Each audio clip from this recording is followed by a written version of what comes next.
2022 तक प्रत्येक गरीब आदमी के सर पे छत होगी, परंतु आज कहा गरीबों के हालात 15-15 लाख की बात 15 लाख की बात हुई थी। काला धन विदेशों से लेके आने की बात हुई। मैं समझता हूँ मोदी जी की गारंटी और उनके जो दावे हैं वादे हैं 400 पार का जो वादा और गारंटी दे रहे वो भी 15 लाख की तरह ही जुमला निकलने वाला। तो इस बार आप लोग आश्वस्त है कि कांग्रेस आ रही है, भाजपा जा रही है। अंदर के अंदर हमारी गठबंधन की सरकार बनने जा रही है। राहुल गांधी जी हमारे नेता है, मल्लिकार्जुन खड़गे जी हमारे नेता है, गठबंधन के नेता जितने भी तमाम पार्टियों के हमारे नेता है, सबके सहयोग से अभी तक 2 चरणों का चुनाव हुआ। दोनों चरणों में जो है हमारे गठबंधन को भारी जो है सीटों की बढ़त मिली हुई है। मैं समझता हूँ जो हमारा गठबंधन है वो केंद्र के अंदर पूर्ण बहुमत की सरकार बनाए।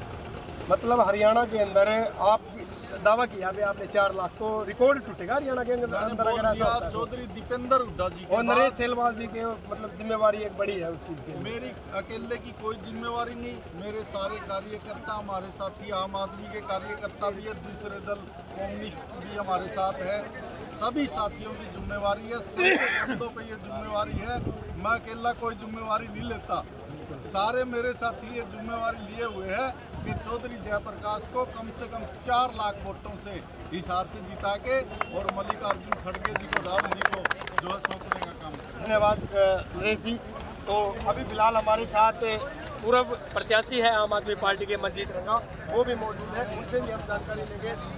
भाई साहब, जैसे कि बताया है कि अब की बार अलायंस जो आम आदमी पार्टी और कांग्रेस का है वो बड़ा बदलाव लेकर आएगा और खुशियाँ मना रहे हैं पहले ही विधायक जी। 4 लाख प्लस की तो इन्होंने कह दिया भाई 4 लाख से ज़्यादा वोटों से, तो आम आदमी पार्टी का कितना रोल रहने वाला है इसमें? देखिए, आज हम है ना यहाँ लड्डू खा के ही आज इसका मतलब इजहार कर देंगे भाई हम जीते पड़े हैं। और जैसा विधायक जी ने हरियाणा के अंदर जो समस्याएं हैं, वैसे तो पूरे देश में ही है, लेकिन मुख्यतः जो हरियाणा की इन्होंने गिनवाई वो सारा मुझे बार बार उसका पुनः करने की ज़रूरत नहीं है। तो जो सबसे बड़ी बात है वो आज है लोकतंत्र खतरे में, क्योंकि बाकी जो सारी चीज़ें हैं वो होती रहेंगी, कोई दिक्कत नहीं। लेकिन अगर लोकतंत्र हमारा ख़त्म हो गया तो आगे से जो है चुनाव होने बंद हो जाएंगे, फिर है आम आदमी का दमन होगा। तो इसलिए ये एक लड़ाई, इसलिए इंडिया गठबंधन जो है अब की बार एकजुट हुआ है कि इसको भाजपा को यहाँ से हम बिल्कुल खदेड़ने का काम करेंगे। अकेले हरियाणा में नहीं, इवन पूरे भारत में जो है गठबंधन की सरकार बनने जा रही है। बिल्कुल।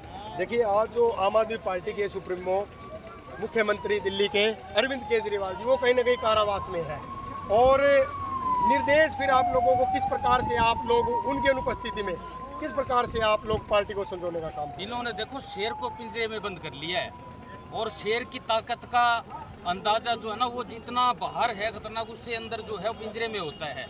तो इसका खामियाजा जो है इस भाजपा सरकार को भुगतना पड़ेगा।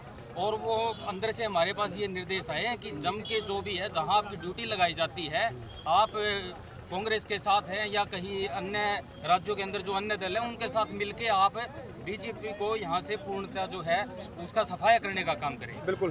कुरुक्षेत्र के अंदर गुप्ता जी कर और आप भी गए हो वहाँ पर उनकी, तो क्या मान के चले कितने वहाँ से कितने वोटों से आप गुप्ता जी को जिताने का काम करेंगे आप? देखिए, अकेले गुप्ता जी की बात नहीं है, यहाँ पे मैं आज मीडिया के सामने दावा कर रहा हूँ कि हम 10 की 10 सीट जो है वो जीतने जा रहे हैं हरियाणा में, 10 की 10। क्योंकि एक वरिष्ठ पत्रकार है, वो भी अपना, मैं सुनता रहता हूँ उनको, धर्मेंद्र कवारी जी, वो भी बता रहे थे। मैं उनसे एक पत्रकार ने साथी ने सवाल कर लिया कि क्या रहेगा बीजेपी का, वो कह रहे सिर्फ 2 सीट पे, वो भी सेमीफाइनल, यानी वहाँ भी ये पक्का नहीं है कि कोई बीजेपी की आज सीट आएगी। तो ये 400 पार का जो नारा दे रहे हैं, मैं कहूँ उनकी 150 आ जाए तो बहुत अच्छी बात है। बिल्कुल। तो अब की बार जो प्रधानमंत्री नरेंद्र मोदी जी कहीं ना कहीं प्रचार भी, इलेक्ट्रॉनिक बॉन्ड की बात हो या और हो, हर जगह कहीं ना कहीं उन लोगों को निराशा हाथ लग रही है। आरएसएस के बारे में सुनने में आ रहा है कि कहीं पीछे हटती हुई नजर आ रही है आरएसएस भी। देखिए, नरेंद्र मोदी जी, एक जो पहले का 2 चुनाव जो हुए नरेंद्र मोदी जी के वो नेतृत्व में, तो उनके अंदर ये जरूर था कि हम भी गाँव में जाया करते, भाई मोदी ने देंगे, मोदी ने देंगे, एक ही बात सुनने को मिला करती।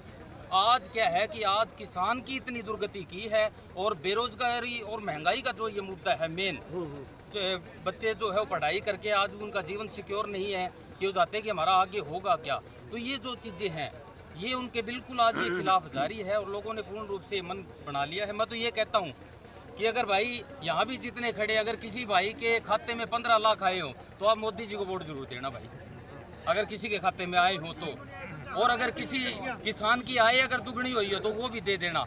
तो इनके पास कहने के लिए मुद्दे कुछ नहीं है, सिर्फ एक जुमले के ऊपर इनके सरकार जो आई थी। और आज लोग समझ चुके हैं कि जो ये चीज़ें हैं ये मात्र जुमले थे और अब लोग इनके बहकावे में आने वाले नहीं है। तो मोदी जी झोला उठा के जाने वाले हैं। भाजपा की ओर से एक बात मेन ज़्यादा तो सुनने में मिलती है कि आज हिंदू खतरे में नहीं है, इसका एक मैं कहूँगा मेन आधार मान के चल रही है। तो क्या वास्तविकता है? देखिए, बीजेपी ने हमेशा नफरत की, जाति पाति की, धर्म की राजनीति जो है वो हमेशा की है ये।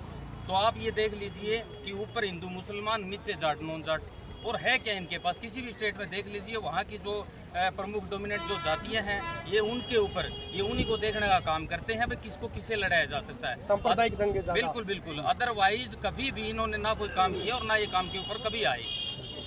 तो भाई साहब आप 25 तारीख को वोट डालेंगे तो मिलके काम करोगे सारे के सारे, किस हिसाब से करोगे थोड़ा सा बता तो दो हमारे को। मिलना है उससे ज़्यादा क्या होगा। ठीक है, शुभकामनाएं जी। गठबंधन मजबूत है और गठबंधन जो है इस मोदी की जड़ें उखाड़ के फेंकेगा, केंद्र में सरकार बनाए। विधायक जी एक सवाल मैंने पहले भी पूछा था, एक सवाल और अब दोबारा पूछ रहा हूँ वही सवाल, ये विधानसभा तक चलेगा क्या गठबंधन?